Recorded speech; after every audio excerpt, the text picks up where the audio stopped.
Enzo Anselmo Ferrari was born on February 18, 1898, in the city of Modena, Italy. His family owned a metalworking business, and his father, Alfredo Ferrari, ran the workshop. From an early age, Enzo displayed a deep interest in machinery and mechanics. At the age of 10, after watching the Circuito di Bologna car race with his father, speed in automobiles became the center of his world. It wasn't just a fleeting childhood fascination, it was a calling. Tragedy soon struck his family. In 1916, first his brother, then his father, died during a flu epidemic. These losses profoundly changed Enzo's life, placing the burden of responsibility on his shoulders at just 18. A few years later, he was drafted into the Italian army during World War I, but was sent back due to illness. Upon returning under his mother's care, he felt as though he was at the beginning of a new path. He was no longer just a young man. He had become a vessel of burning determination and vision. Racing years. In 1919, Enzo began working as a test driver for a car company called CMN, based in Turin. That same year, he entered his first official race, the Parma Poggio di Berceto hill climb. Finishing fourth may have seemed modest, but for Enzo, it marked a beginning. In 1920, he joined Alfa Romeo and continued his career as a professional race driver. He achieved early success with Alfa Romeo, but soon realized his strengths extended beyond the steering wheel. Witnessing the dangers of racing firsthand, he felt drawn more towards technical refinement and strategy. In 1923, he received a gift from the noble Savoia family, the iconic prancing horse emblem. This symbol would later become the visual identity of Ferrari. During this period, Enzo's personality took shape. Stubborn, proud, demanding, and passionate. He didn't just want to race, he wanted to win. And more than that, he began dreaming of building his own cars. That dream was slowly taking form. Ferrari and Alfa Romeo. In 1929, Enzo Ferrari founded the Scuderia Ferrari racing team. Though the team competed using Alfa Romeo cars, all management and technical decisions were Enzo's. He worked closely with drivers, providing psychological support and overseeing technical improvements personally. Scuderia Ferrari quickly became one of Italy's most formidable racing teams. But Enzo's independent mindset and strict leadership style led to friction with Alfa Romeo management. He no longer wanted to drive someone else's machines. He wanted to create his own. In 1939, he officially parted ways with Alfa Romeo and established Auto Avio Costruzioni. Due to contract restrictions, he was not allowed to use the name Ferrari just yet. During World War II, the company mostly produced parts for military and aviation use. But Enzo's dream was merely dormant, not dead. He was waiting for the war to end to reclaim the Ferrari name and build a legendary brand. Birth of Ferrari. In 1947, Enzo Ferrari finally unveiled his first car bearing his name, the Ferrari 125S. Equipped with a V12 engine, it reflected his vision of the perfect car, not just beautiful in design, but thrilling in performance. That same year, Ferrari achieved its first racing victory. In 1949, the brand claimed its first international triumph at the 24 Hours of Le Mans. These victories raised Ferrari's prestige and proved that Enzo's dream had tangible results. By 1950, Ferrari joined Formula One, earning its first F1 win in 1951. The 1952 and 1953 seasons saw driver Alberto Ascari secure back-to-back world championships for the team. However, alongside professional success came personal loss. Enzo's son, Alfredo Dino Ferrari, died in 1956 from a muscular illness. It was one of the most devastating moments of Enzo's life. The Dino line of cars became a tribute to his son, a blend of pain and reverence molded in metal. Trials and triumphs.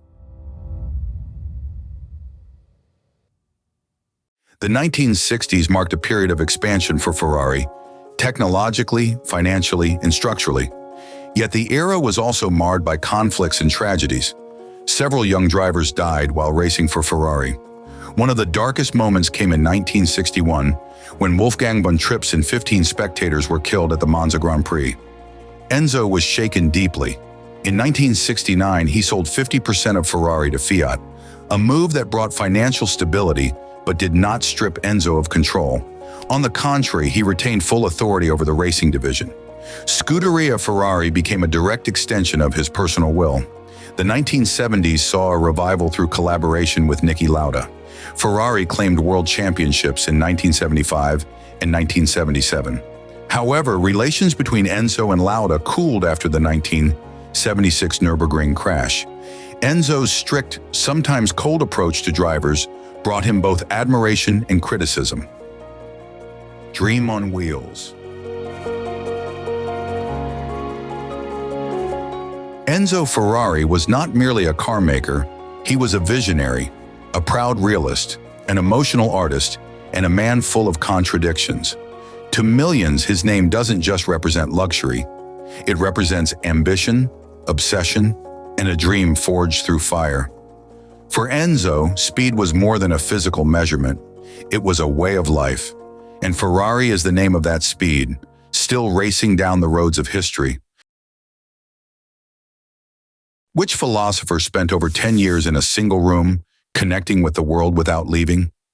Blaise Pascal, Jean-Paul Sartre, Thomas Bernhard, Cornel West.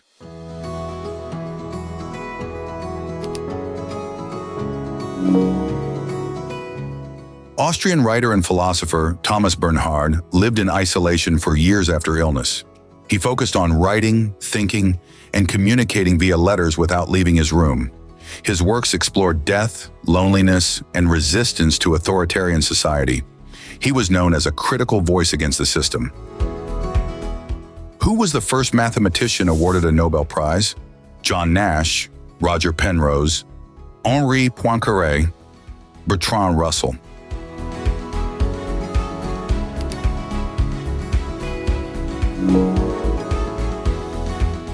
Although a mathematician, Bertrand Russell received the Nobel Prize in Literature in 1950. His philosophical and social writings earned him the honor. He made significant contributions to logic, mathematics, and ethics. The Nobel Committee praised his writings for their humanitarian values. The phrase "died twice" is linked to which historical figure? Rasputin, Napoleon, John F. Kennedy, Tsutomu Yamaguchi.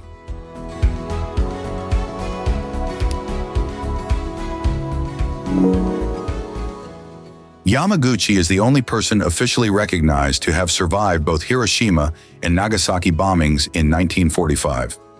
He was injured in the first explosion but returned to work in Nagasaki, where the second bomb fell. His case became symbolic of unimaginable survival. The UN later honored him as a symbol of peace.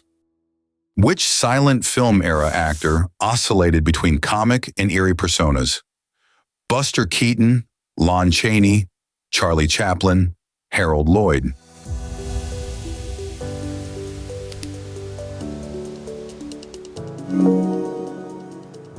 Lon Chaney was known as the Man of a Thousand Faces for his transformative roles.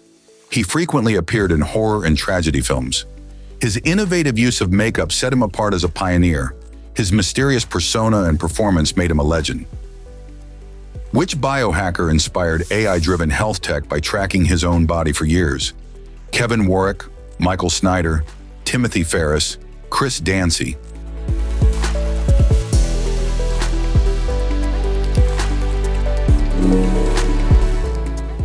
Chris Dancy is dubbed the most connected man in the world and has tracked his life using over 700 tech tools. His biohacking inspired advances in AI, health analytics, and wearable technologies. He monitored everything from daily habits to emotional states. His data later fueled AI-based health applications. Which AI-based system first attempted to be legally recognized as a person by stating, "I am a robot"? Sophia, ChatGPT, Tay, Lambda.